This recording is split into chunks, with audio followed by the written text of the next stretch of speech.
আসসালামু আলাইকুম। দেখতে দেখতে ২০২৬ বিশ্বকাপে ব্রাজিলের গ্রুপ স্টেজের লাস্ট ম্যাচের দিকে আমরা ঘনিয়ে এসেছি, যেখানে আমরা দেখতে পারবো যে ব্রাজিল তাদের লাস্ট ম্যাচটাতে স্কটল্যান্ডের এগেনস্টে খেলতে নামবে। তাই আজকের এই ভিডিওতে আমরা দেখার ট্রাই করব ব্রাজিল স্কটল্যান্ডের এগেনস্টে কখন কোথায় মাঠে নামবে, এই ম্যাচটা আপনারা কীভাবে লাইভ দেখতে পারবেন, সেই সাথে হেড টু হেড রেজাল্টে কারা এগিয়ে আছে সেই সম্পূর্ণ বিষয়টা নিয়ে কথা বলার ট্রাই করবে। Hey guys, welcome to another football episode video, যে ভিডিওতে আমরা ব্রাজিলের নেক্সট ম্যাচটা নিয়ে কথা বলতে এসেছি।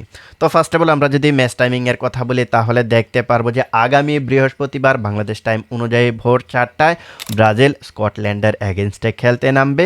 আর আপনারা যদি সৌদি আরব থেকে দেখতে চান তাহলে আগামী বুধবার রাত 12টা বাজার ঠিক 1 ঘন্টা পরে আপনারা ম্যাচটা দেখতে পারবেন। এটা হচ্ছে ম্যাচ টাইমিংয়ের ইনফরমেশন। এবার আমরা আসি একটু হেড টু হেড রেজাল্টের দিকে, যে কারা এগিয়ে আছে।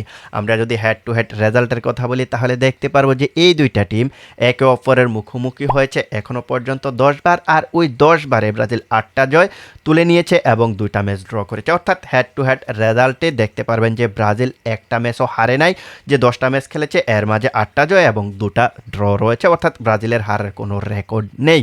আমরা যদি এই দুইটা টিমের যদি ফার্স্ট মুখোমুখি হওয়ার সিনারিটা দেখি তাহলে দেখতে পারবো যে এই দুইটা টিম সর্বপ্রথম মুখোমুখি হয়েছিল 1966 সালে, আর ওই ম্যাচটা 1-1 গোলে ড্র হয়েছে এবং সর্বশেষ ম্যাচটা ব্রাজিল স্কটল্যান্ডের এগেনস্টে খেলেছিল 2011 সালে, আর ওইখানে ব্রাজিল 2-0 গোলে জয় পেয়েছিল।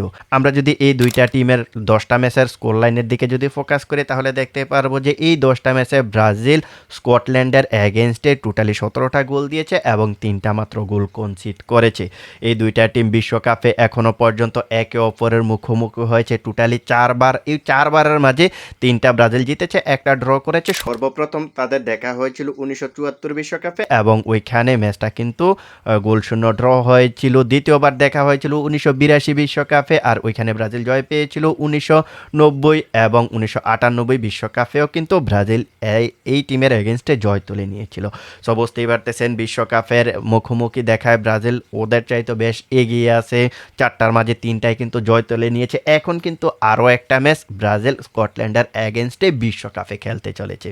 সো আমরা যদি প্রিভিয়াস বিষয়গুলোর দিকে ফোকাস করি তাহলে দেখতে পারবো যে ব্রাজিল যেহেতু আগের বিশ্বকাপগুলোতে কনসিস্টেন্টলি জয় পাইছে, আমরা এটাও ধারণা করতে পারি যে এবারের বিশ্বকাপে স্কটল্যান্ডের এগেনস্টেও ব্রাজিল জয় পাবে, আর জয় তুলে নিয়ে তারা গ্রুপ চ্যাম্পিয়ন হয়ে রাউন্ড অফ 32-তে যাবে। তবে এই বিষয়টা কিন্তু এতটা সোজা না। স্কটল্যান্ড সর্বশেষ মরক্কোর এগেনস্টে যে ম্যাচটা খেলেছে ওইখানে কিন্তু দারুণ ফুটবল খেলেছে। মরক্কোকে বেশ ভালোভাবেই কিন্তু তারা আটকিয়ে দিয়েছিল। তারাও কিন্তু এখন রাউন্ড অফ 32-তে যাওয়ার একেবারে ধরতে পারেন যে কাছাকাছি অবস্থানে রয়েছে। তারা যদি সামনের ম্যাচটা যদি ড্র করতে পারে ব্রাজিলের এগেনস্টে তাহলে কিন্তু তারা কোয়ালিফাই করে যাবে, কারণ একটা গ্রুপ থেকে কিন্তু 3টা টিমের পরবর্তী রাউন্ডে যাওয়ার সুযোগ থাকে, যদিও আপনার ওই কিছু হিসেব নিকেশ আছে আর কি। সো তারা কিন্তু অবশ্যই চাইবে এই ম্যাচটা তারা যে করে হোক ড্র করতে, আর জয় পেলে তো হইলই। আর ব্রাজিলের ফোকাসটাই থাকবে ম্যাচটা তাদের জিততেই হবে। যদি না জিততে পারে তাহলে ব্রাজিলের গ্রুপ চ্যাম্পিয়ন হওয়ার সম্ভাবনা খুবই কম। আর যদি গ্রুপ চ্যাম্পিয়ন না হইতে পারে তাহলে ব্রাজিলকে কিন্তু খেলতে হবে গ্রুপ এফ এর যেই গ্রুপ চ্যাম্পিয়ন তাদের এগেনস্টে। সো ওইখানে সম্ভবত হয়তো নেদারল্যান্ডস কিংবা জাপান তাদের জন্য অপেক্ষা করবে আর কি। সো সেই অনুযায়ী ব্রাজিলকে এই ম্যাচটা জিততে হবে। এই ম্যাচের গুরুত্ব খুবই অপরিসীম। তো সব কিছু মিলিয়ে এই ম্যাচটাতে যদি ব্রাজিল যদি বাই চান্স যদি পয়েন্ট লুজ করে তাহলে ব্রাজিলের কপালে দুঃখ আছে। সো আমরা চাই যে ব্রাজিল কোচ কার্লো আনচেলোত্তি এই টিমটা তার যে প্রপার যে ট্যাকটিক্স সেই ট্যাকটিক্স দিয়ে এই ম্যাচটাতে অন্ততপক্ষে সম্পূর্ণ 3টা পয়েন্ট ক্লেম করে আনবে, এবং সেই সাথে হয়তো বিশাল একটা জয় আমরা এই টিমটার কাছ থেকে প্রত্যাশা করতেছি আর কি। এন্ড অফ দ্য ডেতে হবে কি হবে না সেটা জানি না, তবে আমরা এই টিমটার কাছ থেকে প্রত্যাশিত একটা জয় চাই। সো এই ব্যাপারে আপনাদের মতামত কি সেটা আপনারা কমেন্ট সেকশনে জানাতে পারেন। তো আজকের ভিডিওটা এখানে শেষ করব, দেখা হবে অন্য কোনো এক ভিডিওতে। সে পর্যন্ত সবাই ভালো থাকবেন। আল্লাহ হাফেজ।